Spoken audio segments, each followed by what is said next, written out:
Hey, Jed Gottlieb of the Boston Herald here with another edition of Guestlisted Guitar. Today we have Jen De La Osa of Aloud, one of the great bands of this town and beyond. We're going to talk a little bit about electric guitar. I mostly play acoustic guitar. I've had this a very long time. I don't really know what I'm doing or why I'm doing it. I don't really know. I'm like, oh, well, there's a volume, and there's this other one here. Tell me a little bit about your approach with the electric guitar and sort of what sounds you're looking for and how you find them. Sure. If that's not too much. No, there's actually just one secret. Turn everything all the way up. Turn it all the way up. Turn it all the way up. That's kind of generally what I do. Good. And I stay away from being like too bass heavy on the guitar. Yeah. Okay. I find there's a lot of guitar players who there's never enough treble. Yeah. And sometimes maybe I get, from the band, it's like, you should maybe put some bass tones, the little bass in there. Yeah. So I've compromised a little bit with that, but Okay. that sort of like jangly thing, or the sort of just really overdriven sort of sound. Yeah.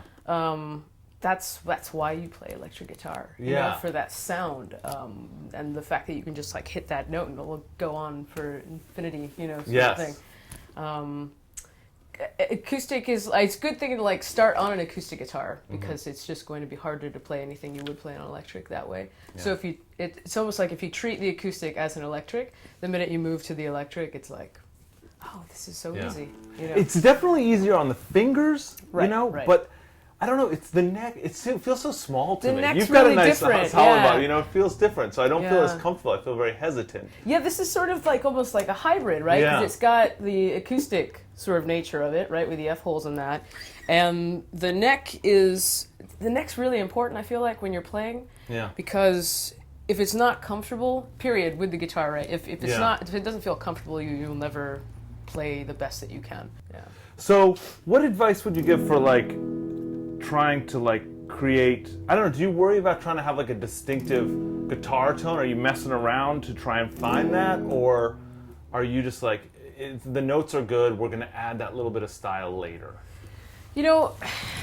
I'm going to be honest, we never really think about it too much. Yeah. It's something we're starting to obsess over a little more now. Yeah. And I think that's really more of a thing from being in the studio. Because you're not going to really hear that stuff live. The average listener's not really going to... Well, live it's just boom. Exactly. Yeah. And you'll probably end up sacrificing a lot of your tone live just Yeah. because different room sizes, all that sort of thing. Play something on this guitar that you feel that you wrote that's just made for this guitar. That you feel what's a riff or a chord progression or a guitar line that you're this is why I have this guitar.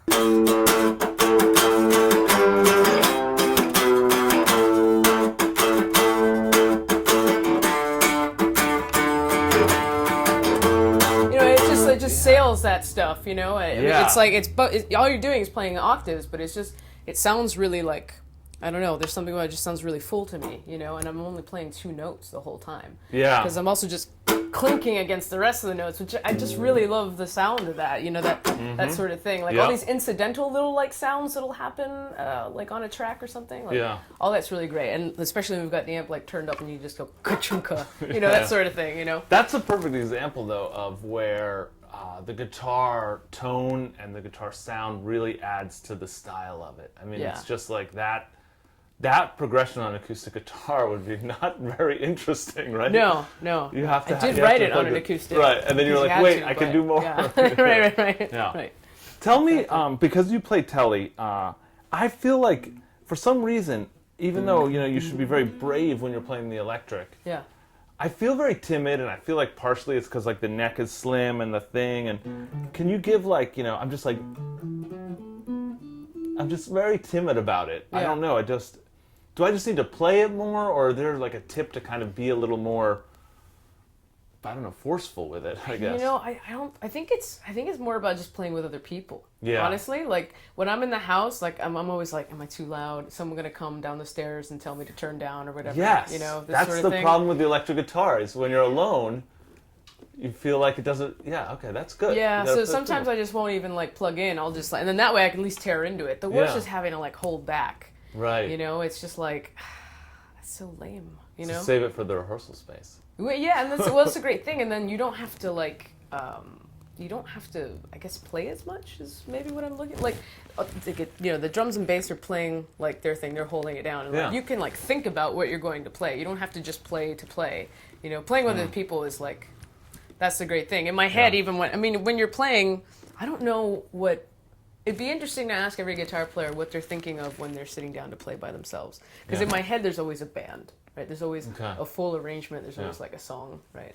I mean, that's how you have to like. That's how I write. Is with everything in mind. Thanks for coming in. Play us out with a little something that you like. Sure. Why don't I do that like title track one? Yeah, right yeah.